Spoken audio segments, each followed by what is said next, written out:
Quoi de neuf, Vetters? Je suis Patrick de Vetted. J'ai ce qui pourrait être une nouvelle explosive, mais je dois admettre qu'il y a un astérisque ici, une mise en garde, et en parcourant cette vidéo, vous verrez exactement ce que je veux dire. Je ne suis pas sûr du nid de frelons que je vais remuer avec ça, mais souvenez-vous bien, je ne fais que rapporter ces faits. Et parce que ça se répand comme une traînée de poudre dans la communauté OVNI, c'est pourquoi j'en parle. Alors ne soyez pas fâchés contre moi, ne tirez pas sur le messager ici, d'accord? Les gens parlent de quelque chose, je vais le couvrir. Donc, c'est tout ce qu'est cette vidéo comme vous le verrez en avançant. Maintenant, s'il vous plaît, cliquez sur le bouton j'aime, Vetters. Ça aide vraiment les vidéos. Et bien sûr, si vous n'êtes pas déjà abonné, cliquez sur le bouton d'abonnement, les amis. Je publie de nouvelles vidéos tous les jours sur les phénomènes OVNI et j'essaie d'atteindre 100 000 abonnés avant la fin de l'année et j'espère apprendre à parler. Alors, de toute façon, passons à autre chose. La raison pour laquelle je suis un peu évasif à propos de la vidéo d'aujourd'hui, c'est parce qu'elle implique quelqu'un nommé Richard Doty. Il y a un documentaire appelé Mirage Men que je vous recommande vivement de regarder pour en savoir un peu plus sur lui, mais juste pour un rapide TLDR, Too Long Didn't Read. Je crois que c'est ce que ça veut dire de toute façon. Richard Doty était impliqué dans de la désinformation, n'est-ce pas, au sein de la communauté, et il diffusait ce qu'il savait pertinemment être des mensonges concernant les phénomènes OVNI, et il injectait ces informations fallacieuses au sein de la communauté ufologique. Et encore une fois, il y a toute une histoire complexe et détaillée à ce sujet, et Richard Doty l'a lui-même reconnu. Et même s'il a fait quoi que ce soit, il a tenté de revenir dans la communauté, de s'y réintégrer et d'en faire partie, ce que j'ai toujours trouvé si étrange, n'est-ce pas? Comment quelqu'un peut-il vous faire confiance vraiment à ce stade, passer juste à autre chose? Faire autre chose, non? Essayer de revenir dans la communauté. Et vous savez, c'est une chose si étrange. Je me souviens d'une fois où j'ai essayé de l'interviewer et il est venu. D'accord, parlons, voyons ce qui se passe. C'était une petite chose tellement bizarre et il était vraiment bizarre en coulisses à propos de tout ça. Et c'est juste tout très étrange. Alors, quand je vais vous faire écouter cet extrait, gardez bien à l'esprit que c'est l'astérisque, c'est la mise en garde principale, n'est-ce pas? Et je tiens juste à souligner que tout ce que j'ai pu mentionner à propos de Rich Doty est soi-disant, n'est-ce pas? Je ne veux absolument aucun problème juridique. Ces choses viennent très étranges en coulisses. Donc, prenez ce que vous entendez avec des pincettes. Ainsi, lors d'un direct TikTok récemment, Rick Doty a dit ceci à propos de Luis Elizondo. En 2019, on m'a proposé un poste au sein de la Force spatiale des États-Unis, là où Lou Elizondo travaillait, pour collaborer avec lui dans le domaine de la désinformation. Et j'ai répondu « Non, non, mais absolument pas. Je ne ferai plus jamais ça. » C'est ça? Est-ce que Lou a bien voulu prêter l'oreille? Il travaillait pour lui. Je sais pas ce qu'il a fait. Faudrait demander à Lou. On m'a fait une proposition. Donc, il dit qu'on lui a offert un poste en 2019 par la Force spatiale pour travailler avec Lou Elizondo afin d'aider à propager de la désinformation dans la communauté OVNI, n'est-ce pas? Et il dit bien encore, donc là, il admet qu'il a bien propagé de la désinformation dans la communauté OVNI, n'est-ce pas? Et il dit qu'il ne veut plus faire ça. Oh non, jamais de la vie, n'est-ce pas? Mais quelle offre intéressante. Et bien sûr, il n'y a aucune question de suivi. Et vous savez qui lui a réellement proposé ce poste, n'est-ce pas? Ont-ils fait la même offre à d'autres personnes? Qu'entendent-ils exactement par des informations, n'est-ce pas? Qu'est-ce que ça veut dire, au juste? Il y a tellement d'autres détails importants. Et encore une fois, c'est pourquoi je dis de prendre ça avec un grain de sel. Pour être honnête, n'est-ce pas? Et cela impliquerait que Lou Elizondo a travaillé avec la Force spatiale pour aider à propager la désinformation au sein de la communauté OVNI. Et je dois admettre, Lou n'a vraiment pas eu un bon mois, surtout après cette débâcle où il a montré la photographie lors de cet événement du Fonds de divulgation UAP avec le Congrès, ce briefing, n'est-ce pas? Je pense que nous savons tous de quoi nous parlons, les cercles d'irrigation des cultures. Mais j'ai quelques autres extraits parce que c'est plutôt intéressant, n'est-ce pas? Parce que ça m'a immédiatement fait penser à cet extrait et un grand salut à Red Panda Koala qui y pensait déjà aussi parce que c'est immédiatement ce à quoi j'ai pensé. Alors, faites bien attention ici. Lou, il y a des forces d'une puissance considérable qui ne veulent à aucun prix que cette histoire soit divulguée. Oh oui, et j'ai fait des pieds et des mains pour le garder secret. Regarde ce qui est arrivé au pauvre Dave. Tu sais, j'ai travaillé avec Dave à la Force spatiale. Je ne sais pas si c'est connu, mais je le dis. Et puis merde. Lui et moi travaillions sur le sujet des UAP pour la Space Force, pour un homme très bien, un cadre supérieur, même très haut placé d'ailleurs. Et tout cela était au grand jour, donc, et c'était reconnu à l'époque. Et il a fait ce qu'il fallait. Vous savez, beaucoup de nos militaires, hommes et femmes, souffrent profondément du SSPT. Et jusqu'à récemment, on nous disait toujours, vous savez, ça peut affecter votre habilitation de sécurité. Ne cherchez pas d'aide psychologique. Et puis quelque chose s'est passé. Alors, c'est juste cette partie, n'est-ce pas, qu'il a travaillé avec David Grush à la Space Force pendant cette même période, n'est-ce pas? Donc, il confirme, en quelque sorte, premièrement, qu'il a bien travaillé à la Space Force et pendant la même période que Richard Doty l'affirme. Et d'accord, c'est intéressant qu'il y connecte David Grush, n'est-ce pas? Maintenant encore, pourquoi Rick Doty dirait ça, n'est-ce pas, et ne donnerait aucun détail? C'est presque comme si c'était la désinformation qu'il continue de diffuser dans la communauté pour que les gens en parlent et soient distraits, n'est-ce pas, à ce sujet. Donc, c'est très étrange. Parce que si on lui avait demandé, ne lui aurait-il pas fait signer un accord de confidentialité du genre « Hey, on t'a demandé, mais tu ne peux pas en parler, qu'on t'a demandé de faire ça. » Non? Ça n'a pas de sens? On va juste interroger des gens au hasard et ensuite les laisser dire que c'est ça. Tu vois ce que je veux dire? Ça fait sauter toute la couverture. Ça fait voler en éclats toute la supercherie. C'est juste tellement déroutant comme d'habitude dans cette communauté. Mais continuons parce que j'ai quelques d'autres choses que j'ai trouvées intéressantes. Alors, Chris Ramsey a posté ce tweet. Un lanceur d'alerte de 4chan a affirmé que la Space Force n'était que de la désinformation. Cette première partie résonne différemment à chaque fois. Alors, c'est un lanceur d'alerte de 4chan qui, je suppose, a récemment fait surface, n'est-ce pas?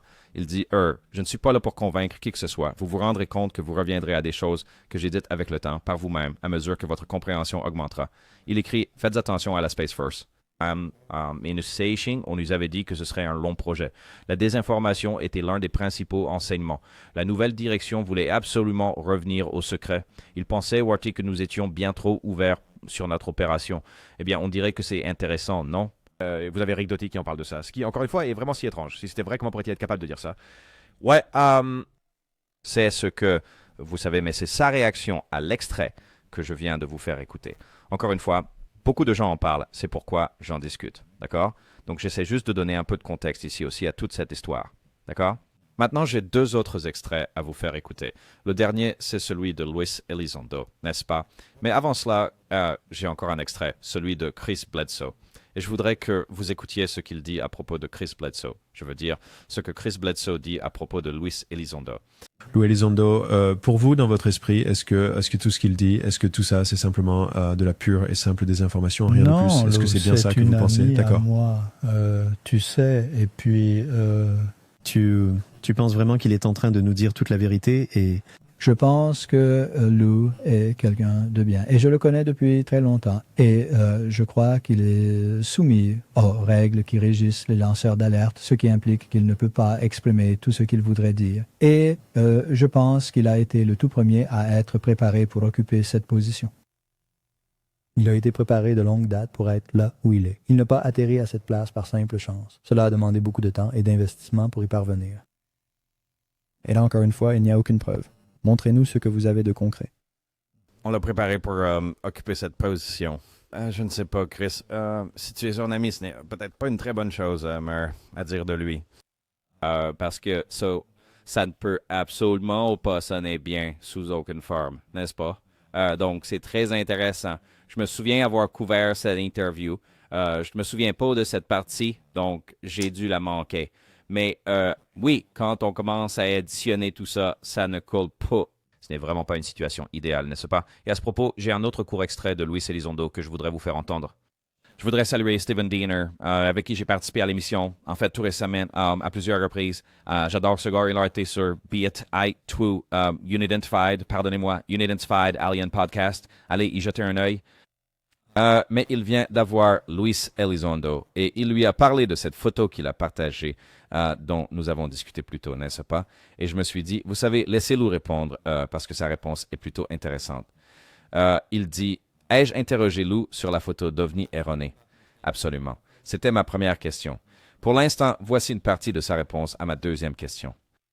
Est-ce qu'il est possible qu'on vous ait monté un coup, n'est-ce pas? Alors, est-ce qu'il a été piégé pour montrer cette photo? Vous savez peut-être que quelqu'un ici veut contrôler un récit en, disons, oubliez-moi, n'est-ce pas?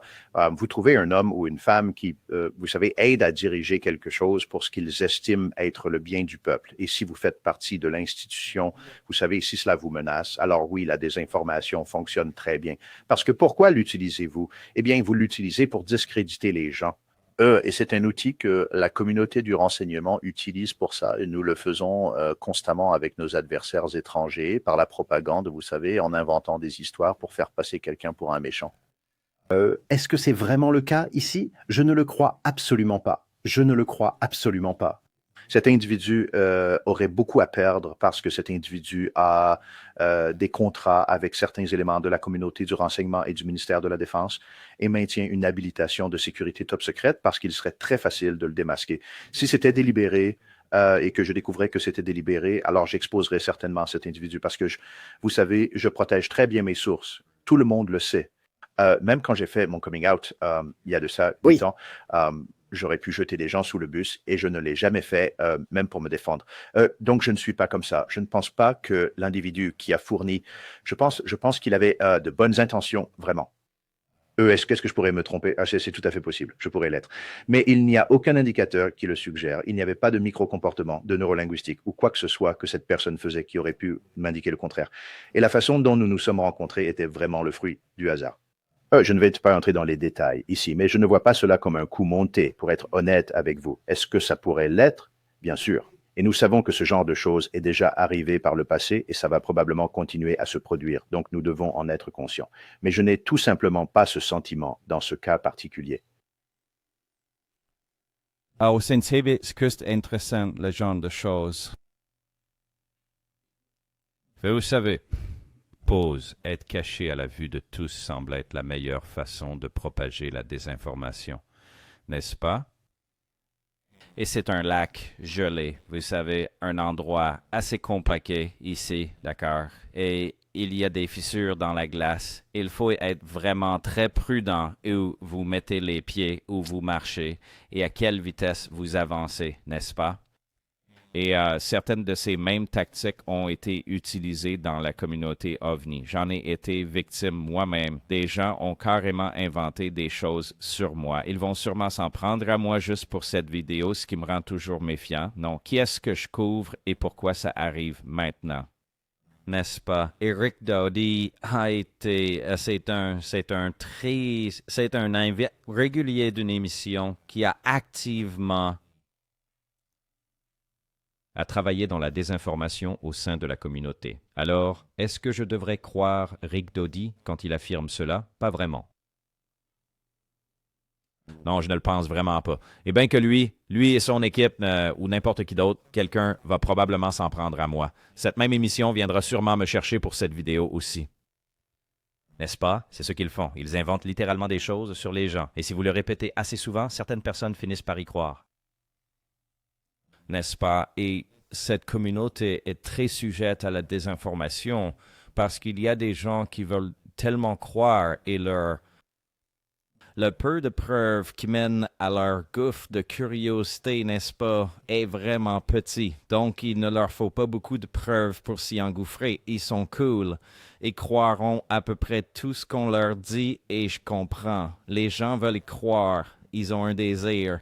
Ils n'ont peut-être pas, vous savez, un bon cœur et ils ne pensent tout simplement pas que les gens mentent sur les choses. Mais les gens le font, d'accord? Et on peut aller trop loin et penser que tout le monde ment, n'est-ce pas? C'est aussi aller trop loin, trop extrême. Donc, pour moi, c'est incroyablement confus, comme toujours, n'est-ce pas? Mais la raison pour laquelle j'en parle, c'est parce qu'on en discute beaucoup et que les gens vont continuer à en parler. Donc, encore une fois, je mettrai le lien dans la description. Vous pourrez vérifier tout ça par vous-même. Croyez ce que vous voulez. Pour des raisons purement légales, tout ce que j'ai pu dire est soi-disant, vous voyez ce que je veux dire. C'est fou que je doive même dire ce genre de choses et me protéger. Et attendez, je serai attaqué à cause de cette vidéo. Vous verrez les commentaires juste en dessous parce qu'ils ne regarderont même pas la vidéo. Ils se contenteront de commenter et vous pourrez le constater par vous-même. Les robots sortent de nulle part. Je veux dire, c'est un peu dingue, non? Alors, pour être tout à fait honnête, je ne fais vraiment confiance à aucune de ces personnes. Je suis juste franc. Bon, les amis, on se retrouve dans la prochaine vidéo. N'oubliez pas, chaque jour est un cadeau, hein? Paye!